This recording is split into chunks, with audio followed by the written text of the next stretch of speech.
Je crois que s'il y avait un mot qui comptait pour Corbin et qui devrait être au centre désormais de toutes les études sur Henri Corbin, c'est le mot médiation. Et j'insiste là-dessus parce que Massignon, au contraire, est un homme de la non-médiation, de l'immédiat. Massignon déteste tout ce qui est médiation, médian et médiateur, à l'exception d'un seul médiateur qui est le Christ, et le Christ crucifié.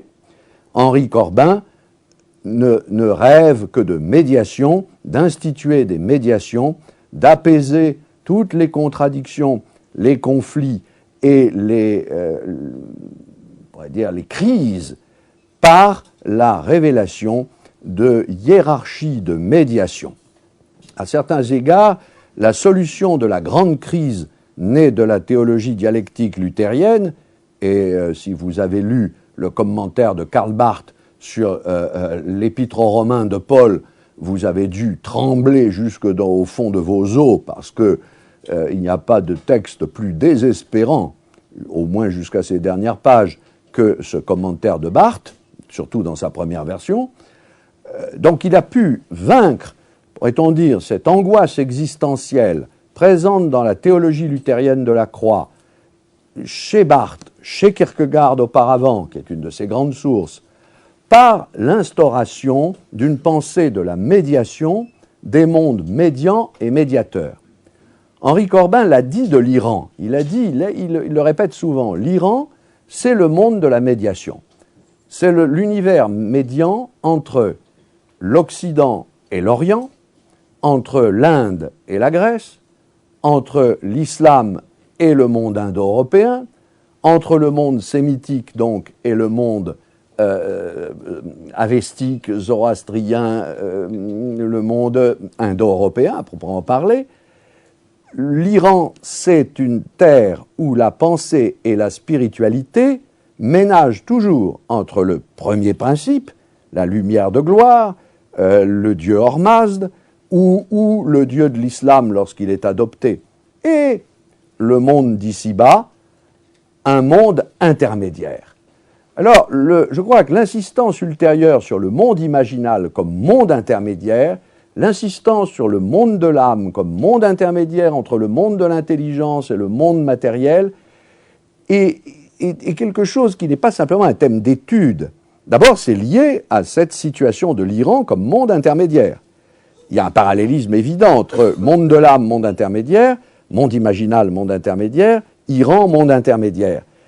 Et il y a dans cette notion d'intermédiaire, de médiation, autre chose que la notion d'intercession. C'est beaucoup plus puissant. La médiation, c'est la réconciliation. C'est la réconciliation de l'unité transcendante terrible du Dieu juge et la nécessité de l'exercice providentiel de la divinité dans les mondes inférieurs. C'est la réconciliation entre l'histoire et ses malheurs et la métahistoire et son élan eschatologique. C'est la réconciliation entre l'origine et la fin. C'est bien sûr la réconciliation entre la face de Dieu et la face de l'homme.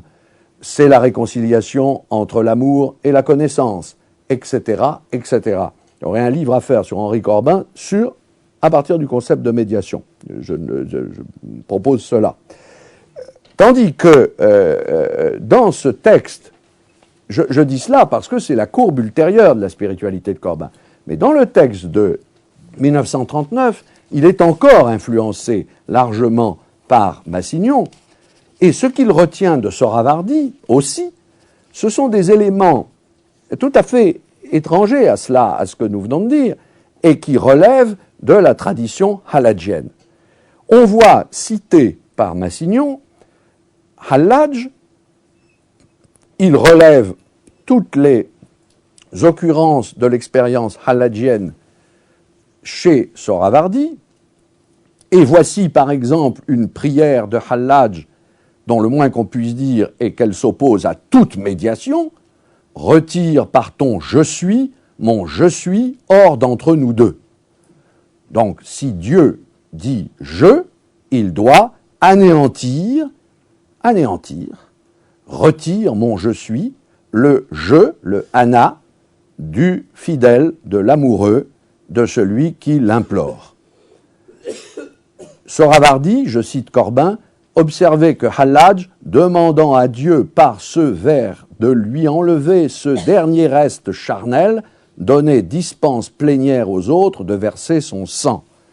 Et il cite Massignon, La Passion d'Al-Hallaj, page 522, note 3, et d'autres textes de Massignon.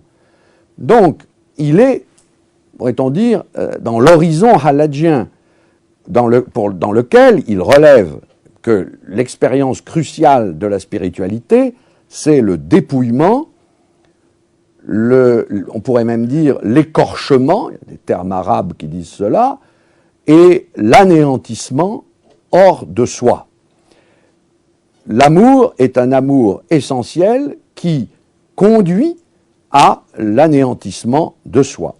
L'expérience spirituelle est un ou bien, et l'on revient par là au problème de la décision.